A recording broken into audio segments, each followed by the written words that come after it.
नमस्कार दोस्तों, हमारे नालंदा के यूट्यूब चैनल में आपका एक बार पुनः स्वागत है। और आज मॉल प्रशासन का सेकंड पार्ट दोस्तों क्या है लेके आए हैं। मॉल प्रशासन में आपको बताया था कि थोड़ा सा बड़ा चैप्टर है, बड़ा टॉपिक है, इसको अच्छे से देखना है। टॉपिक बाई टॉपिक बना के दोस्तों क्या है देखेंगे, परीक्षा में क्वेश्चन आते हैं। सबसे पहले तो ये जो मॉल प्रशासन, ग्राम और नगरीय शासन जो है, इसमें से क्वेश्चन क्या क्या आते हैं दोस्तों थोड़ा सा आपको बता दें। भारत में पहली बार सिस्टम में न्याय प्रणाली गुप्तचर व्यवस्था की दोस्तों क्या होगी यहाँ स्थापना हुई। और आधुनिक जो इस समय जो आपका ये ग्राम्य शासन जो चलता है दोस्तों पंचायत राज सिस्टम में, और नगरीय शासन जो नगर पालिका वगैरह जिस प्रकार से समिति व्यवस्था के माध्यम से शासन करती है, ये सबसे पहले दोस्तों क्या है आपका यहाँ आपका क्या है देखा गया है कहाँ मॉल काल में। दोस्तों क्वेश्चन आता है कि ये जो नगरीय शासन है कितने सदस्यों की समिति द्वारा किया जाता है दोस्तों। तो स्वाभाविक है आपका नगरीय शासन ये में आपका 30 सदस्यों की दोस्तों क्या होती समिति होती थी, जिसमें 6 छोटी छोटी समितियाँ होती थीं और एक समिति में 5 सदस्य होते थे। इस प्रकार से भी क्वेश्चन क्या है दोस्तों आपका परीक्षा में आता है, ठीक है ना। यहाँ अशोक के कुछ पदाधिकारी भी दोस्तों परीक्षा में आपके आते हैं। ये गुप्तचरों को गूढ़ पुरुष कहा गया, ये भी आता है। गुप्तचर विभाग का दोस्तों जो अध्यक्ष था वो महामात्य सर्प था, ये भी परीक्षा में क्वेश्चन क्या है आपका आता है। यहाँ अर्थशास्त्र में पुरुष को रक्षण कहा गया है, ऐसा भी आया है। और आपको थोड़ा सा बता दें ये इस पुरुष को एरियन ने ओवरसियर कहा है और स्टेबो ने इंस्पेक्टर कहा है, ये भी दोस्तों क्या है आपका आता है। मेगास्थनीज एग्रोनोमोई किसे कहते हैं, ये भी परीक्षा में आता है। मेगास्थनीज एस्ट्रोनोमोई किसे कहते हैं, ये भी परीक्षा में आता है। मौर्य काल का वर्तमान का जिलाधिकारी मौर्य काल में क्या कहलाता है दोस्तों, ये भी आपका क्वेश्चन आया है। अशोक ने किस पदाधिकारी को धाय माँ कहा कि जिस प्रकार से धाय माँ अपने कोई व्यक्ति धाय माँ के हाथों में बच्चा सौंप करके निश्चिंत हो जाता, मैंने भी ऐसे किया है। किस पदाधिकारी के बारे में दोस्तों कहा है। अर्थशास्त्र के अनुसार मौर्य काल का सबसे भ्रष्ट अधिकारी कौन था दोस्तों, ऐसा भी परीक्षा में क्वेश्चन क्या है आपका ये आ चुका है। तो स्वाभाविक है दोस्तों यहाँ इस टॉपिक से क्वेश्चन आते हैं, पेपर उठा के देख लीजिए आप, आते रहे हैं और आएंगे हैं आपके, ठीक है ना। इस कारण से क्या है इसको थोड़ा सा क्या है देखिएगा और मन लगा के अच्छे से क्या करना है आपको देखना है, और अंत तक हमारे साथ में क्या है बने रहिए, हमें एनर्जी प्रदान करते रहें और हम गारंटी देते हैं कि बेहतर तरीके से दोस्तों क्या है ये टॉपिक आपको क्या आएगा ये समझ में आएगा। तो चलिए दोस्तों ये आज ये जो अपन को करना है, ये आज 5 टॉपिक हैं, छोटे छोटे 6 टॉपिक हैं आपके, इन पे क्या करेंगे आज डिस्कस करेंगे अपन लोग। और सबसे पहले दोस्तों आइए ग्राम शासन। तो यहाँ आपको थोड़ा सा बता दें जो राजा ग्राम प्रशासन में अधिकांशतः हस्तक्षेप नहीं करता था। मतलब आपको बता दें ये शासक क्या है सबसे कम अगर किसी प्रशासन में दोस्तों आपका क्या है हस्तक्षेप करता था तो आपका कौन था, ये ग्राम शासन था दोस्तों। यहाँ स्वाभाविक है ये ग्राम शासन का जो प्रमुख होता था वो दोस्तों क्या है आपका ये ग्रामीणी आपका ये क्या है होता था। और ग्रामीणी आपको बता दें ये सैनिक और असैनिक रेवेन्यू सब प्रकार की दोस्तों क्या थे अधिकार इसके पास थे। इसका दोस्तों चुनाव होता था आपका, एक आपको बता दें ये गांव का मुखिया, ठीक है, ग्रामीण होता था। एक दोस्तों आपका ये ग्राम परिषद की व्यवस्था भी थी आपकी। और दोस्तों ग्राम परिषद वैसे ही थी जैसे कि वर्तमान में क्या है आपका ये ग्राम पंचायत क्या है दोस्तों ये होती है। जिस प्रकार से ग्राम पंचायत का जो कार्यकारी अधिकारी होता है दोस्तों, जो आपका ऑफिस की का मेन प्रभारी होता है ग्राम पंचायत की आपके बैठकों का सबका वो दोस्तों सचिव होता है। उसी प्रकार से क्या है आपका इस समय दोस्तों क्या था आपका ये ग्राम परिषद का जो प्रमुख था दोस्तों ये गोप हुआ करता था, गोप। हालांकि गोप आपका क्या था ये लेखक लिपिक भी आप क्या है हुआ करते थे, ये भी आपका है। लेकिन यहाँ आपका क्या है ये सचिव, वर्तमान ग्राम पंचायत का जो सचिव होता है दोस्तों, उस सचिव की भांति क्या है आपका ये गोप उस समय आपका क्या है ये हुआ करता था। यहाँ थोड़ा सा आपको बता दें ये एक जो आपका शब्द आया यहाँ गोप, ये गोप शब्द दोस्तों वैदिक काल में राजा को भी क्या कहते थे दोस्तों, ये गोप कहते थे। ये जन का प्रमुख क्या होता था दोस्तों, ये गोप होता था। तो ये विशेष संदर्भ में, विशेष प्रशासन के संदर्भ में दोस्तों क्या करना है ये देखना है। हम आपको पहले बता चुके हैं कि भारत में, प्राचीन भारत में सबसे पहले एक व्यवस्थित, स्थायी, सुव्यवस्थित आपका ये विस्तृत रूप से प्रशासन व्यवस्था दोस्तों क्या है मौर्य काल में क्या है स्थापित हुई थी, उसी के अंदर क्या है अपन लोग कर रहे हैं। और कल हमने आपको बताया था कि इस प्रशासनिक व्यवस्था का जो स्रोत है दोस्तों अर्थशास्त्र है और साथ में इंडिका है और रुद्रदामन का आपका ये क्या है जूनागढ़ अभिलेख भी है दोस्तों। तो आइए यहाँ पर क्या है अपन लोग थोड़ा सा चलें। तो सबसे पहले तो ये ग्राम शासन, यहाँ दोस्तों ये अब अशोक के अभिलेखों में कुछ अधिकारियों की जैसे क्या होती है बात होती है। यहाँ आपको थोड़ा सा बता दें, ये जैसे कि मान लीजिए एक युक्तक है, एक दोस्तों प्रादेशिक है, एक आपका रज्जुक है, आपका महामात्र है और एक दोस्तों धम्म महामात्र है, एक प्रतिवेदक है।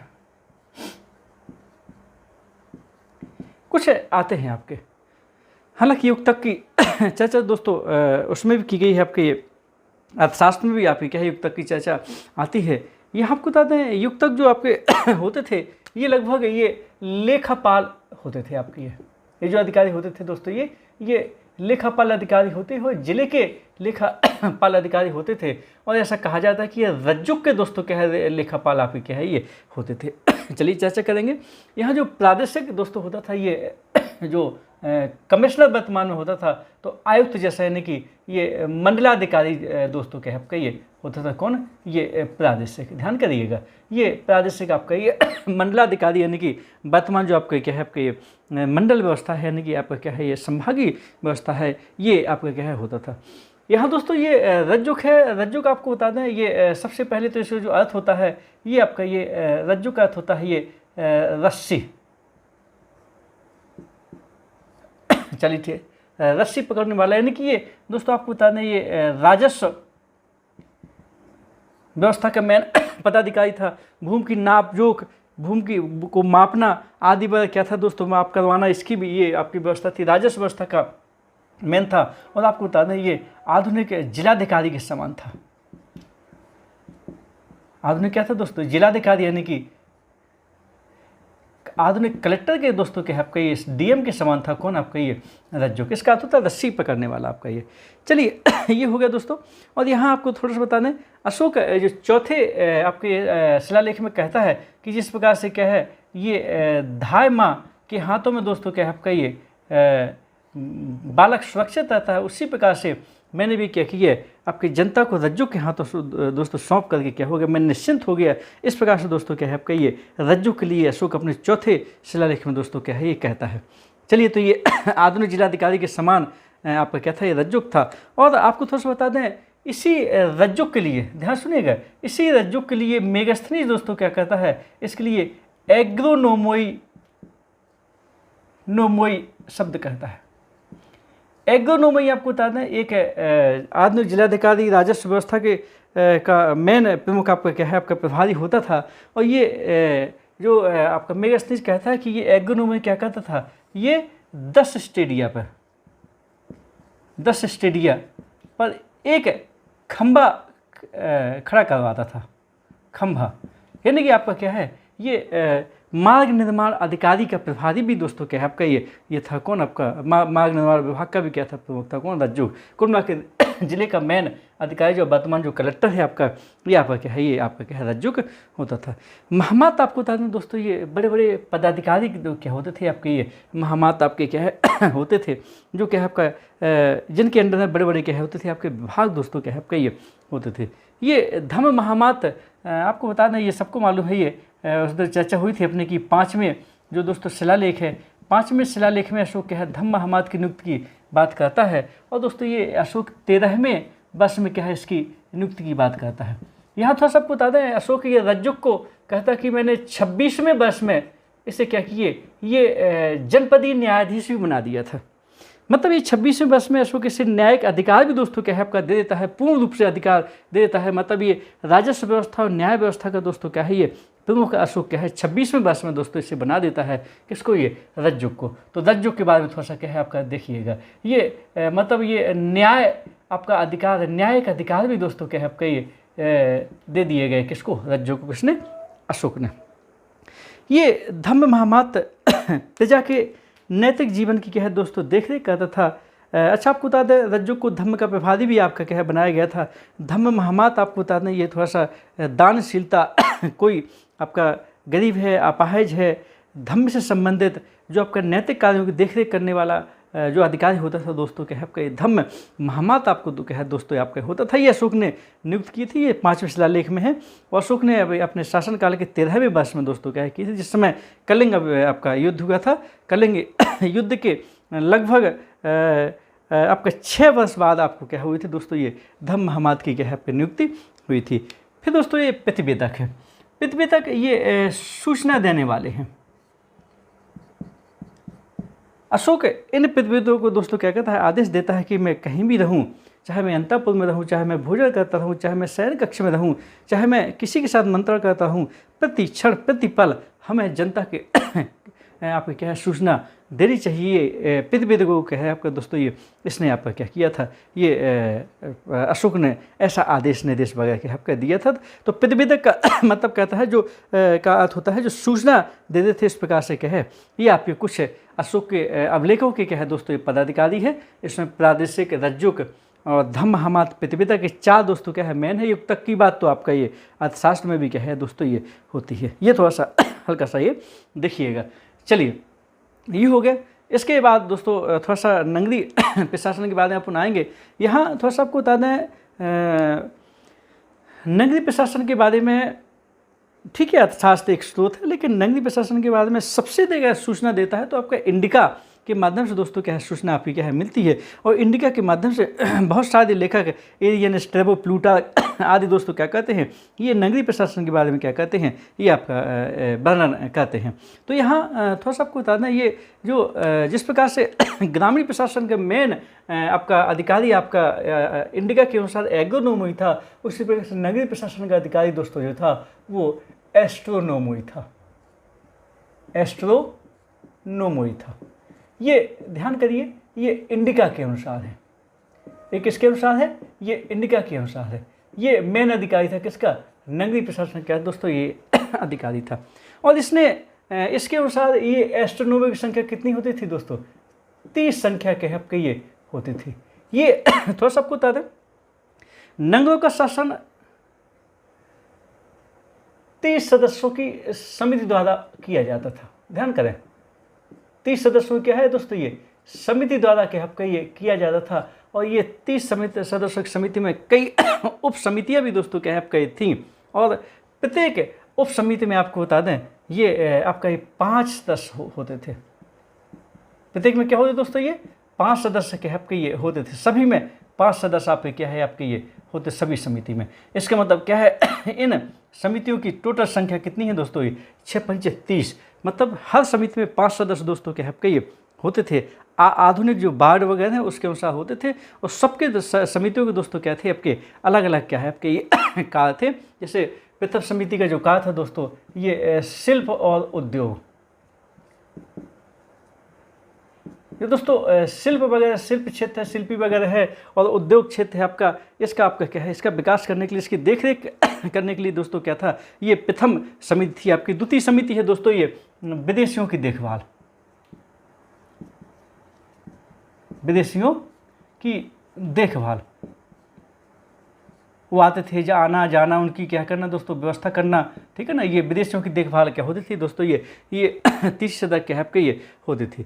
ये जो दूसरा तीसरी जो समिति है दोस्तों ये है आपका ये जन्म मरण का दोस्तों ये पंजीयन वगैरह क्या है आपका ये होता था। कौन व्यक्ति मर रहा है और कितने मर रहे हैं, कितने क्या है वो पैदा हुए। और दोस्तों ये जनगणना का काम भी क्या है आपका ये करती थी। ये मतलब ये समिति आपकी क्या है ये जनगणना का काम भी दोस्तों किया जाता था। लेकिन ध्यान रहे ये जनगणना उस समय 10 वर्षों में नहीं होती थी आज के भांति। हर वर्ष वहाँ जनगणना क्या है दोस्तों होती थी।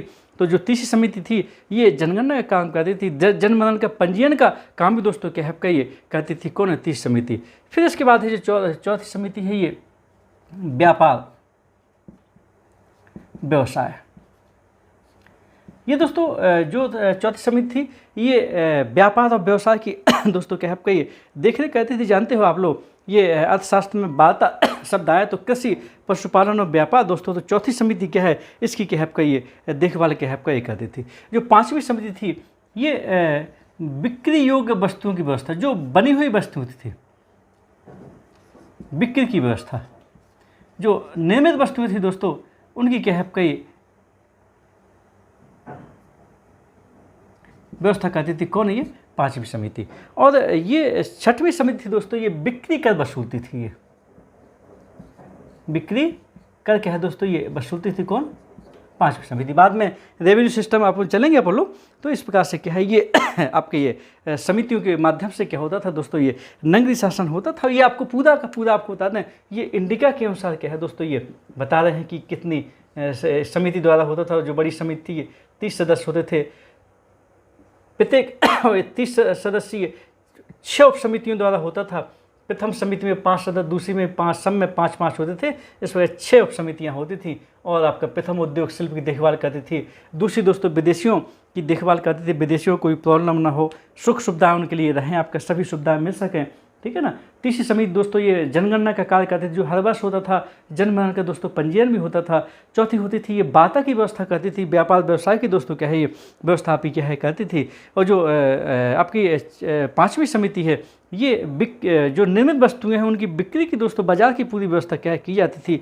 और जो छठवीं समिति है ये टैक्स वसूलती थी, बिक्री कर सेल टैक्स वगैरह क्या है आपका दोस्तों ये वसूलती थी आपकी कौन है, छठवीं समिति। तो इस प्रकार से क्या है दोस्तों ये नगरीय शासन दोस्तों क्या है आपका ये चलता था। यहाँ थोड़ा सा आपको बता दें, ये उस समय जो सबसे बहुत सारे नगर थे आपके, पाटलिपुत्र को भारत का सबसे बड़ा दोस्तों क्या है आपका ये महानगर उस समय क्या है आपको बताया है। और पाटलिपुत्र का पूरा वर्णन इंडिका में आपका दोस्तों है, बाद में उसी क्या करेंगे आप लोग ये चर्चा करेंगे। आइए इसके बाद क्या है, अब ये न्याय प्रणाली की क्या हो जाए, हल्की सी क्या हो जाए ये दोस्तों ये चर्चा हो जाए। यहाँ तो सबको बता दें, ये भारत में पहली बार स्पष्ट रूप से दीवानी और फौजदारी क्या है आपका ये न्यायालयों की दोस्तों क्या है आपका ये व्यवस्था हुई। यहाँ तो सबको बता दें, ये जो राज्य का प्रमुख न्यायाधीश होता था वो दोस्तों क्या है आपका ये क्या कहे राजा सम्राट ही होता था। लेकिन फिर भी ग्राम स्तर से थोड़ा सा और आगे जाओ, संघन स्तर के, दोर्मुख स्तर के, फिर स्थानीय, जनपदीय, फिर केंद्रीय दोस्तों क्या है छोटे छोटे क्या है आपका ये न्यायालय आपके क्या है दोस्तों ये होते थे। लेकिन यहाँ थोड़ा सा आपको ये देखना पड़ेगा कि अशोक ने ये न्याय व्यवस्था बाद में क्या है आपकी किसके अधीन कर दी थी, ये राज्यों की दोस्तों क्या है अधीन कर दी थी। लेकिन जो अर्थशास्त्र में जो व्यवस्था है उसके अनुसार दोस्तों क्या है अपन थोड़ा सा ये देखेंगे। चलिए यहाँ थोड़ा सा आपको बता दें, ये जो दीवानी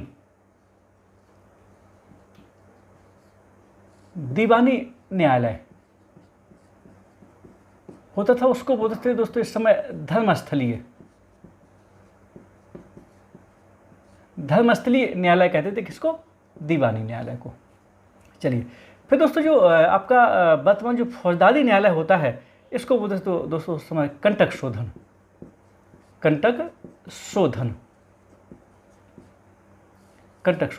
यानी कि ये था आपका ये फौजदारी। यहाँ आपको बता दें जो गांव का जो न्यायालय होता था, ग्रामीण स्तर का जो छोटा न्यायालय होता था दोस्तों, उसमें दीवानी और फौजदारी दोनों दोस्तों एक थे, अलग अलग उनका आपके भाग नहीं थे। लेकिन संघन स्तर पर, दोर्मुख स्तर पर या स्थानीय या जनपदीय स्तर पर दोस्तों क्या है इनको क्या है आपका ये बांटा जाता था। कभी कभी दोस्तों ये सिविल SSC वगैरह में क्या परीक्षा में क्वेश्चन भी आ जाता है कि इस समय की न्याय व्यवस्था को दोस्तों क्या क्रम से जाइए, तो ये आपका क्या है ग्राम न्यायालय होता था दोस्तों। इससे बड़ा थोड़ा सा क्या है कई ग्राम मिलाकर संघन न्यायालय होता था दोस्तों। फिर इसके बाद आपका ये दोर्मुख न्यायालय होता था। फिर इसके बाद स्थानीय न्यायालय दोस्तों होता था। इसके बाद जनपदीय न्यायालय होता था। इसके बाद दोस्तों केंद्रीय न्यायालय होता था, जो आपका क्या था ये जिसका मेन आपका राजा होता था।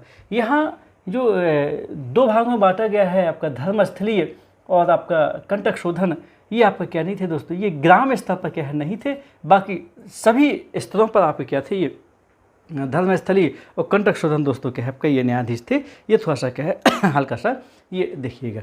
यहाँ आपको बता दें अर्थशास्त्र में जो पुलिस व्यवस्था है दोस्तों, ये पुलिस को क्या कहा गया है, ये इसको रक्षण कहा गया है। क्या कहा गया है, रक्षण कहा गया दोस्तों। ये अर्थशास्त्र में कहा गया है। यहाँ इसी पुलिस को दोस्तों इंस्पेक्टर कहा है। इंस्पेक्टर दोस्तों कह दिया स्ट्रैबो, लेखक है, यूनानी लेखक हैं आपके, क्लासिकल लेखक है, स्ट्रैबो ने कह दिया। इसी पुलिस को दोस्तों ओवरसियर कह दिया, ओवरसियर, ये जिसको सब इंजीनियर भी इस समय बोलते हैं, ये बोल दिया दोस्तों एरियन ने। ओवरसियर किसने बोल दिया? ये एरियन ने क्या कर दिया दोस्तों, ये ओवरसियर बोल दिया किसको? ये पुलिस को। तो ये ध्यान दीजिएगा, पुलिस को रक्षण किस में कहा गया है? अर्थशास्त्र में कहा गया है। पुलिस को इंस्पेक्टर किसने कहा? स्ट्रैबो ने कहा। पुलिस को ओवरसियर किसने कह दिया दोस्तों? ये एरियन ने कह दिया। ये भी थोड़ा सा क्या है, हल्का सा ये ध्यान दीजिएगा दोस्तों। टेंशन बिल्कुल नहीं लेना है, हम नॉर्मली क्वेश्चन आपको बता रहे हैं, और ये क्वेश्चन आपके बहुत अधिक मात्रा में दोस्तों क्या है परीक्षा में आपके क्या है आ चुके हैं, आते रहेंगे, वो हमेशा ही आएंगे, गारंटी देते हैं आपको। आप तो यही पढ़ लीजिएगा, इसी से आपका क्या है पूरा आपका क्या है क्लियर हो जाएगा। इसके बाद दोस्तों थोड़ा सा आपको बता दें, अपने यहाँ भारत में एक मौर्य काल में दोस्तों बताया जाता है कि प्राचीन भारत में सबसे अच्छी क्या है दोस्तों, ये गुप्तचर व्यवस्था भी दोस्तों क्या है आपका ये थी। यहाँ आपको बता दें, जो गुप्तचरों को गूढ़ पुरुष कहा गया है। गूढ़ पुरुष कहा गया गुप्तचरों को, ये अर्थशास्त्र में कहा गया।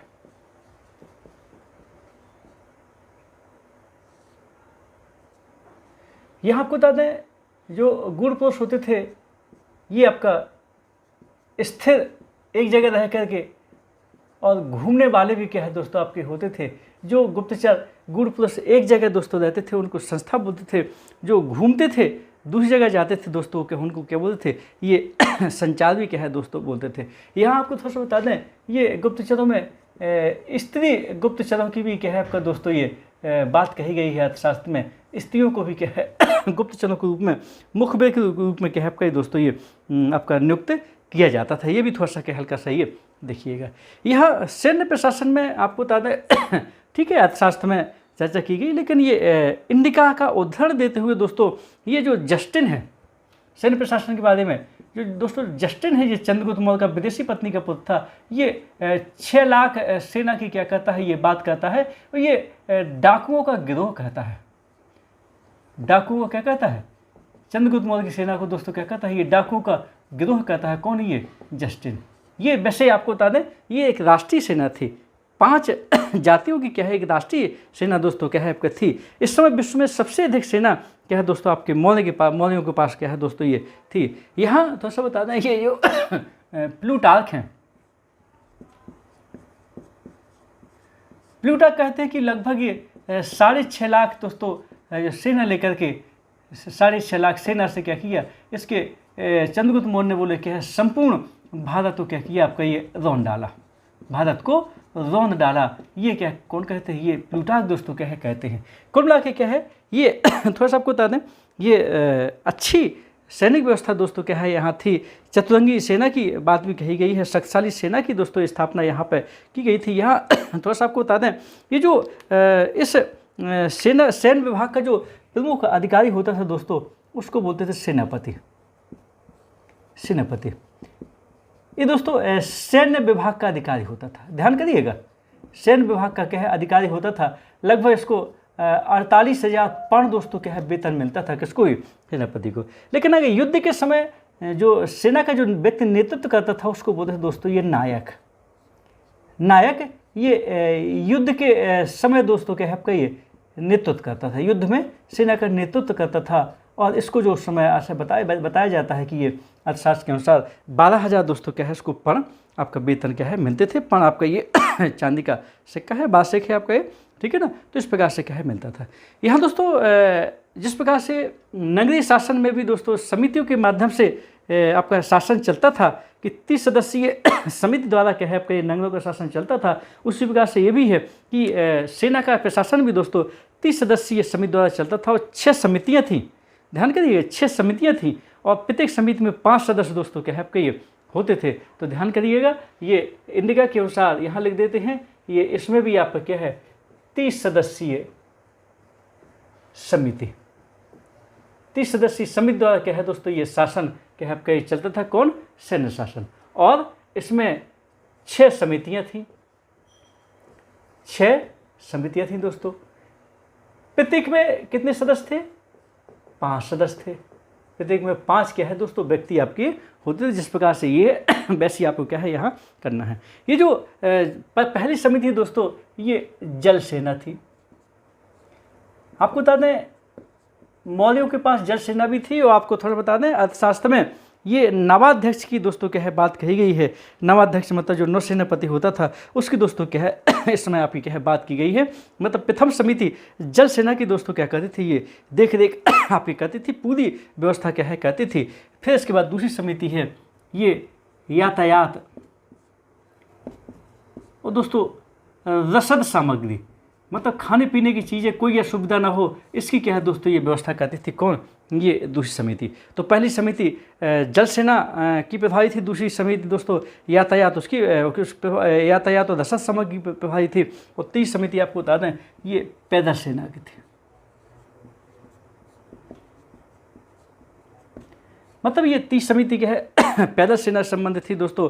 चौथी आपकी ये अश्व सेना से संबंधित थी, अश्व सेना। पांचवी आपकी ये गज सेना से संबंधित थी, हाथियों की सेना, हस्ती सेना। छठवीं आपकी रथ सेना से संबंधित थी, रथ सेना। इस प्रकार से दोस्तों क्या है आपकी नगरीय शासन की भांति सैन्य शासन भी दोस्तों समितियों के माध्यम से दोस्तों क्या है आपका ये चलता था। बड़े सिस्टम में दोस्तों क्या है आपका ये मौर्य प्रशासन के अंदर सैन्य प्रशासन और गुप्तचर प्रशासन आपका क्या है ये दोस्तों था। यहाँ थोड़ा सा ये बताना चाहेंगे ये जो न्याय व्यवस्था में आपको बता दें ये इंडिका न्याय प्रणाली के मामले में बोलता है कि ये अपराध कम ही होते थे क्योंकि ये दंड विधान बहुत कठोर था दोस्तों। और मौर्य काल में प्राचीन भारत में जो दंड व्यवस्था थी दोस्तों क्या है बहुत क्या थी यही कठोर थी। और यहाँ आपको थोड़ा सा बता दें जो मृत्युदंड आपको थोड़ा सा दिया जाता था मृत्युदंड, एक तो राजद्रोह, कर चोरी, कोई सरकारी गबन, अगर ये किया है तो फिर दोस्तों क्या है आपका ये मृत्युदंड मिलेगा। ये अगर किया है तो क्या मिलेगा आपको मृत्युदंड मिलेगा। यहाँ ये भी आता है कि जो शिल्पियों को अंगभंग करने में मृत्युदंड मिलता है। यहाँ तक कि आपको बता दें ये अर्थशास्त्र में पशुओं की चोरी में मृत्युदंड की क्या है दोस्तों बात कही गई है। लेकिन आपको ये क्लियर है कि राजद्रोह का मुकदमा जिसके ऊपर चले, कर चोरी और अगर किसी ने सरकारी गबन किया हो दोस्तों उसमें क्या है आपका मृत्युदंड की क्या थी व्यवस्था थी। अगर किसी ब्राह्मण ने राजद्रोह वगैरह किया है तो उसमें दोस्तों क्या था उसमें जल में डुबो कर के मारने की क्या है दोस्तों उसमें बात कही गई है आपका अर्थशास्त्र में। इस प्रकार से दोस्तों क्या था इस समय की कठोर आपकी क्या थी न्याय व्यवस्था थी। और जो आपका जो कार्य किया जाता जो अपराध किया जाता था अपराध की प्रकृति के अनुसार ही दोस्तों क्या है आपका ये दंड व्यवस्था थी आपकी। ये पूर्व साहस, मध्यम साहस, उत्तम साहस आदि के लिए क्या है जुर्माना की बात होती है दोस्तों। इस प्रकार से क्या है आपका ये न्याय व्यवस्था बहुत कठोर थी। थोड़ा सा क्या हल्का सा ये देखिएगा। आ जाइए दोस्तों ये लगभग टॉपिक पूरा हो गया है। अपन ने यहाँ क्या क्या देखा तो मौर्य प्रशासन का पार्ट 2 चल रहा है। इसमें ग्राम और नगरीय शासन की दोस्तों क्या हो रही है बात हो रही है। ग्राम शासन में कम ही हस्तक्षेप होता था दोस्तों। ग्राम लगभग स्वायत्त जैसे थे जैसे आज हैं और इसमें शासक कम हस्तक्षेप करता था। जो गांव का प्रमुख होता था मुखिया उसको ग्रामणी बोलते थे। और गांव में एक जो कार्य करने की संस्था थी उसको दोस्तों ग्राम परिषद कहा जाता था। क्या कहते थे ग्राम परिषद दोस्तों ये कहा जाता था। ग्राम परिषद का जो कार्यालय का जो दोस्तों प्रभारी अधिकारी होता था वो गोप होता था। आज के क्या सचिव की भांति क्या है दोस्तों ये होता था। और यहाँ आपको थोड़ा सा बता दें ये जो ग्रामणी है ग्रामणी को पुलिस के अधिकार, राजस्व के अधिकार, सभी प्रकार के क्या है दोस्तों इसको अधिकार क्या थे आपके प्राप्त थे किसको ये ग्रामणी को। चलिए इसके बाद यहाँ ये अशोक के अभिलेखों में दोस्तों यहाँ क्वेश्चन ये आता है कि अर्थशास्त्र में कौन से अधिकारी को कहा गया है, किस अधिकारी को कहा गया है कि आपका क्या है ये कर चोरी करता था। कर चोरी अर्थशास्त्र में इसको दोस्तों ये भ्रष्ट अधिकारी कहा गया है। किसको? युक्तक को भ्रष्ट अधिकारी कहा गया है। और अर्थशास्त्र मालूम क्या कहा गया, जिस प्रकार से मछलियाँ तालाब से कितना पानी पी रहे हैं, जल में रहती मछलियाँ, जिस प्रकार से मछलियाँ कितना पानी पी रही हैं उस प्रकार से क्या है अर्थशास्त्र में कहा गया है कि युक्तक कितना गबन कर रहे हैं, कितना पैसा खा रहे हैं, कितना भ्रष्टाचार कर रहे हैं, ये भी पता लगाना मुश्किल था आपका। ये लेखापाल होता था आपका, ये लेखापाल था। और ये लेखापाल आपको बता दें ये क्या किसका था, ये रज्जुक का जिलाधिकारी का आपका क्या है दोस्तों, ये लेखाधिकारी होता था। ये इंडिका के अनुसार एग्रोनोमी का दोस्तों लेखाधिकारी आपका क्या है ये होता था। एग्रोनोमी दोस्तों मार्ग निर्माण अधिकारी के रूप में भी कहा गया है, जिले का मेन अधिकारी कहा गया है, राजस्व व्यवस्था का अधिकारी कहा गया है, और ग्रामीण प्रशासन का मेन अधिकारी कहा गया है किसको, एग्रोनोमी को। ये रज्जुक ही था दोस्तों, ये जो आपका क्या है जो भूमि की पैमाइश वगैरह करवाता था, आधुनिक जिलाधिकारी के समान था। अशोक ने इसे बाद में न्याय के अधिकार भी दे दिए थे, जिला न्यायालय के अधिकार दे दिए थे। महामत बड़े बड़े अधिकारी दोस्तों क्या होते थे। धम्म महामत आपका परीक्षा में आया हुआ है, पिता के नैतिक गुणों की देखरेख करने वाला धम्म महामत। और 5वें शिलालेख में इसका क्या है दोस्तों ये उल्लेख है कि 13वें वर्ष में हमने क्या की इसकी नियुक्ति की थी। पृथ्वी तक सूचना दाता, ये भी क्वेश्चन आपका क्या है दोस्तों आ चुका है। जिस प्रकार से ग्रामीण प्रशासन के मेन अधिकारी को इंडिका में एग्रोनोमी दोस्तों कहा गया है, एग्रोनोमी परीक्षा में आता, ध्यान कीजिएगा ये हमने स्टार लगा दिया है। उसी प्रकार से नगरीय प्रशासन का जो मेन अधिकारी था दोस्तों उसको एस्ट्रोनोमी कहा गया है। नगरीय प्रशासन का सबसे अच्छा वर्णन इंडिका में मिलता है कि नगरीय शासन 30 सदस्यीय समिति द्वारा होता था। और आपको क्या है इसमें 6 क्या थी दोस्तों ये समितियाँ थी। समितियाँ कितनी थी, 6 थी। और ये प्रत्येक में कितने थे, ये 5 सदस्य दोस्तों क्या है ये होते थे। ये भी आपको इस प्रकार से इंडिका में कहा गया है। तो प्रथम समिति शिल्प उद्योग की देखरेख, दूसरी विदेशियों की देखभाल करती थी, तीसरी जनगणना जनमनन, ठीक है ना, और चतुर्थ समिति व्यापार व्यवसाय, पंचम बिक्री कर की व्यवस्था करती थी, बनी बनाई वस्तुओं को बेचना कैसे है। छठवीं समिति बिक्री कर आपको क्या है वसूलने की व्यवस्था दोस्तों करती थी। फिर इसके बाद न्याय व्यवस्था में आ गए। बहुत आपका थोड़ा सा ये दंड प्रदान थोड़ा सा कठोर था, मृत्युदंड इन चीज़ों में मिलता था, राजद्रोह, कर चोरी, गबन में, और अर्थशास्त्र के अनुसार पशु चोरी में भी। दीवानी न्यायालय को धर्मस्थली बोलते थे, मतलब जमीन जायदाद का कोई गबन वगैरह किया है जो भी है आपका, ठीक है ना। ये आपका इसमें क्या होता था, आपके रुपये पैसे के मामले, आपकी जो स्थायी संपत्ति उसके मामले दोस्तों धर्मस्थली न्यायालय में जाते थे। और जो आपके लड़ाई झगड़े के मामले दोस्तों क्या होते थे, ये आपका कंटक शोधन में क्या है दोस्तों जाते थे। पुलिस को अर्थशास्त्र में रक्षण कहा गया है। इसी पुलिस को स्टेबो ने इंस्पेक्टर कहा, इसी पुलिस को एरियन ने ओवसिया कहा दोस्तों। ये हल्का सा देखिएगा, ये क्रम है। न्याय प्रणाली को क्रम सा दोस्तों कहा है, सबसे नीचे ग्राम, फिर संग्रहण, फिर दोड़मों को उसके ऊपर स्थानीय, उसके ऊपर जनपदीय, फिर केंद्रीय, ठीक है ना। ये थोड़ा सा हल्का सा देखिएगा। ये हाँ गुप्तचर व्यवस्था को गुप्तचरों को गूढ़ पुरुष कहा गया है। और जो गुप्तचर दोस्तों जो विभाग था, ये विभाग का जो अधिकारी था वो था दोस्तों महामात्या सर्प। ये विभाग का अधिकारी था, गुप्तचर विभाग का दोस्तों क्या था ये अधिकारी था, कौन, महामात्या सर्प। इसके अधीन गुप्तचर होते जिन्हें गूढ़ पुरुष बोलते थे। संस्था और संचार स्थिर रहने वाले, घूमने वाले भी होते थे, स्त्रियां भी होती थी। फिर इसके बाद दोस्तों सैनिक शासन हो गया। सैन्य विभाग का प्रमुख अधिकारी होता था सेनापति, और युद्ध में सेना का नेतृत्व करने वाला दोस्तों नायक कहलाता था। जिस प्रकार से नगरीय शासन 30 सदस्यीय समिति द्वारा आपका किया जाता है, उसी प्रकार से सैन्य व्यवस्था भी दोस्तों 30 सदस्यीय समिति द्वारा की जाती थी, जिसमें 6 समितियाँ होती थी, प्रत्येक में 5 होते थे। पहली समिति जल सेना, दूसरी यातायात, पैदल सेना, अश्व सेना, गज सेना और रथ सेना। ये दोस्तों देखिएगा, ये परीक्षा में आपकी क्या है जोड़ी मिलाने की समिति व्यवस्था आती हैं, ध्यान करें। ये थोड़ा सा सिविल एसएससी में समितियाँ आपकी क्या है ज़्यादा आती है, बाकी आपकी क्या है नॉर्मल परीक्षा में क्वेश्चन आपके ये आते रहते हैं। तो दोस्तों ये आपका आज हमने मौलिक प्रशासन पार्ट 2, जिसमें ग्राम और नगरीय शासन की दोस्तों क्या है थोड़ा सा विशेष रूप से क्या है अपन ने चर्चा की है। इसके अंतर्गत अपन ने ये 6 टॉपिक लिए हैं। एक ग्रामीण शासन, दूसरा लिया है अशोक कैबलेट, तीसरा है आपका नगरीय प्रशासन, चौथा न्याय व्यवस्था, और 5वां गुप्तचर, और 6वां बना सकते हैं सैन्य शासन। ये दोस्तों क्या है अपन ने किया है। स्वाभाविक है आपको क्या है समझ में आया होगा दोस्तों। 2 बार वीडियो जरूर देखिएगा, बेहतर तरीके से आपको क्या समझ में आएगा। ये सब पूरे आउट क्वेश्चन है, परीक्षा में आते रहते हैं। आप तो पेपर उठा के देखिए, सभी क्वेश्चन आपके क्या कहीं ना कहीं आए हैं। अभी दोस्तों मौलिक प्रशासन और चलेगा, पार्ट 3, 4 के रूप में और आपका आएगा आगे। तब तक के लिए क्या है अपना ध्यान रखिएगा, और अगली क्लास में पुनः मुलाकात होगी। नमस्कार, जय हिंद।